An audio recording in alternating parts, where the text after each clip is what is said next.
Welcome to the tutorial on how to do your character threads. There is an in-depth written version of this in the player's guide, and I encourage you to also read that. However, some people are better learners by watching than by reading, so we will do both. At the end, your post should look something similar to this. The key here is you'll notice it's all one large post with several scene summaries, with XP requests, with weekly actions, even blue booking. This helps your ST teams not miss threads and posts. For instance, if you did these separate and I replied to one, I might not notice that I missed the two before that as well. If this is all in one place, it makes me look at everything every time I reply. And most teams prefer the larger posts than the smaller several posts. And then you'll see here I missed it. You'll see here I've actually replied to this first post, so then it's safe to make a new post. So this is how weekly threads work when you organize them efficiently, is that it will be one large post, the STs, maybe even you have some banter, and then the new week's posts. How do you get these lovely mega threads, though? Well, it's pretty easy. I'm going to actually just copy paste this. This is what I do every week in my own threads, is I use my previous master thread, I copy paste it, post a reply, copy paste, and then you just fill it out. I like to keep a lot of spaces in between the various pieces. Some people put dashed lines here. That's also great. Unfortunately, the forum doesn't support the horizontal line feature, which would have been lovely, but we will make do. I also like, as you can see, I like to use bold and large titles, and I center them just to make it very pop out. It's also a great way to use the glow feature that I've covered in a previous tutorial. So if you're feeling super fancy, you could actually make each of these glow.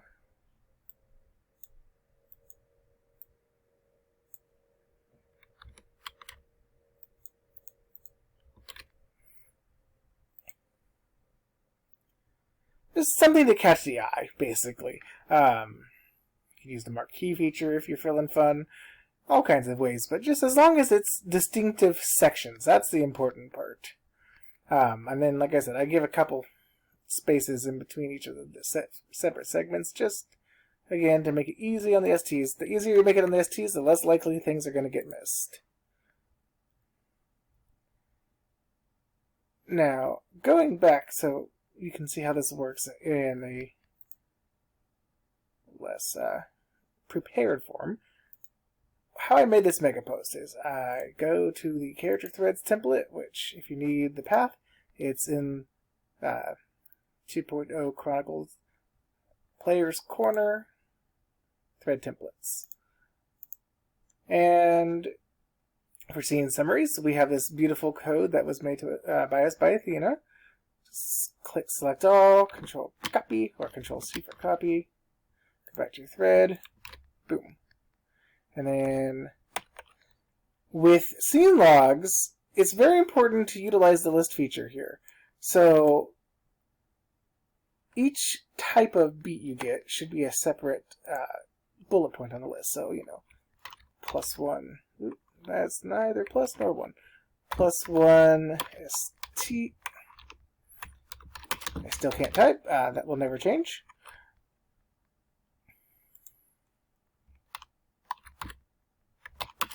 Friend beat, we'll call it. Also here it says beats earned. I like to put the actual beats I've earned just to make it super easy on the SDs. So if you look how that will look, see how it lists my beats out nice and in a row, and then also still has it here. If you want to make it even nicer, you could totally make it bold, and we'll make it red. Now, there's no way the STs are going to miss that, although that is a very ugly red, but I digress.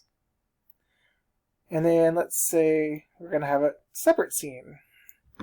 You don't have to click copy the title up here, but the rest of it, just do that.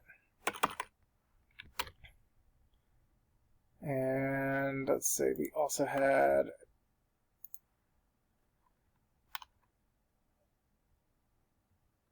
+2 danger. Because the ST said it's a dangerous scene, you get +2.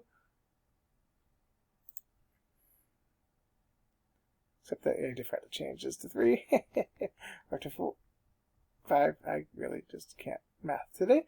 That's okay.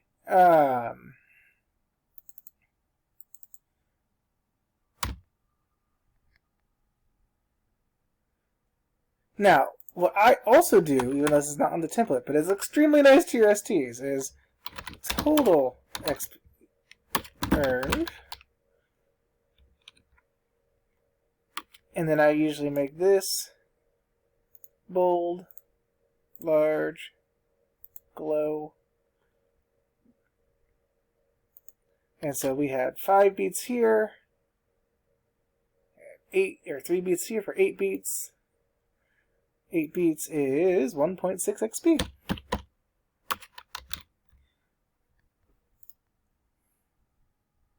Boom. And that way, the ST, when they're doing your beats, can just go, oh, cool, 1.6 XP. And that's super easy. Nothing gets missed. I suck at math, personally, so if you make me tally up your beats individually, there is a large possibility that I'm going to make a mistake in math, because that's how I roll. And I know I'm not the only person on the ST team that is not great at math, so the easier you make it for us, the less likely things are going to get messed up. So that was my XP. I'm going to do like 4 or 5 spaces. So then we go back to our thread template. And I usually do my XP spends at the end. That's personal preference, but I'm going to do it because I'm making this video. So we're going to go to the actions next. Control copy.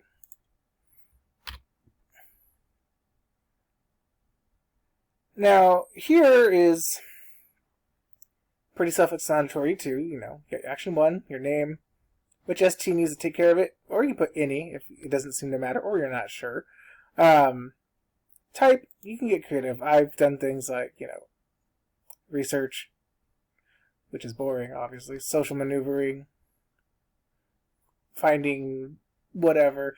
It just depends. Like, there's no set rule about what the type is. It's just more giving us a heads up, like, okay, it's a mental action, or it's a mystical action, or it's a weird action.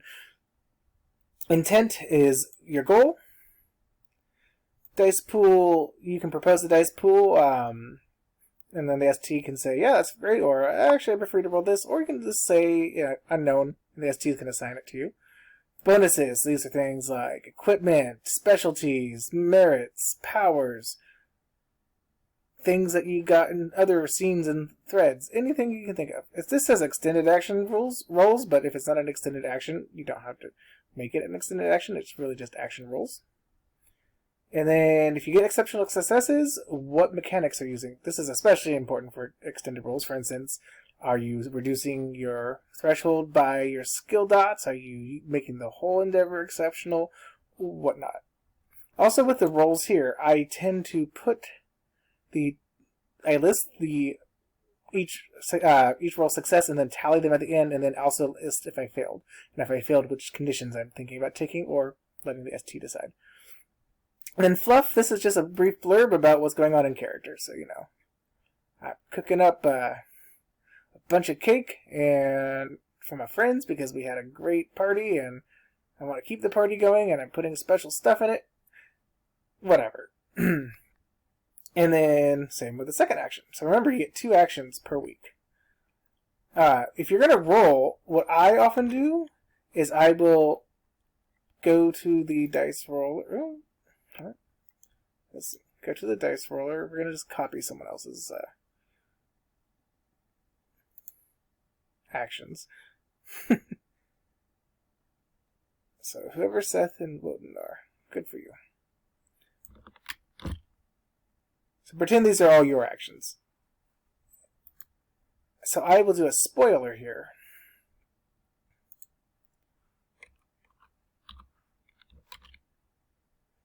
And then we'll say, on my extended rolls, I'll say I got 1, 0, 0, 0.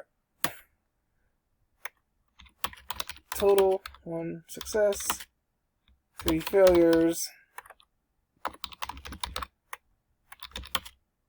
I'm willing to take all 3 conditions.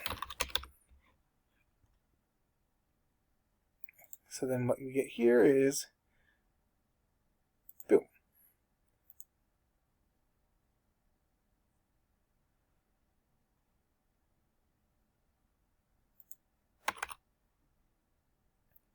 And then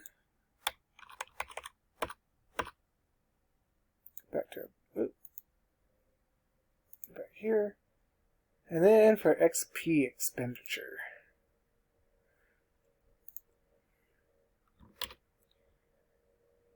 Except I forgot to copy. Don't forget to copy when you highlight that. Otherwise you'll have a moment like I just had.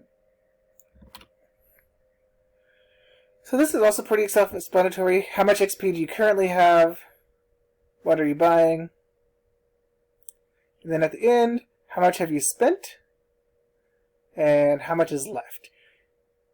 Most teams are going to be fine if you spend XP that we haven't processed yet, because it's extremely rare that we're going to deny your XP loggings, because it would have to be something like you literally faked a scene that you weren't in before us to say no.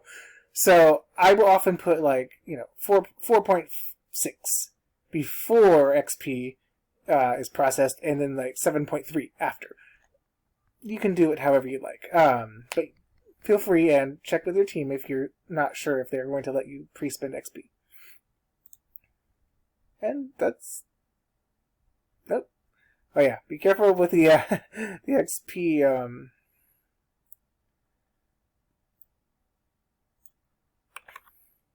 template, because there is a mistake that we haven't fixed yet. There you go. So there you are. And that's how you thread.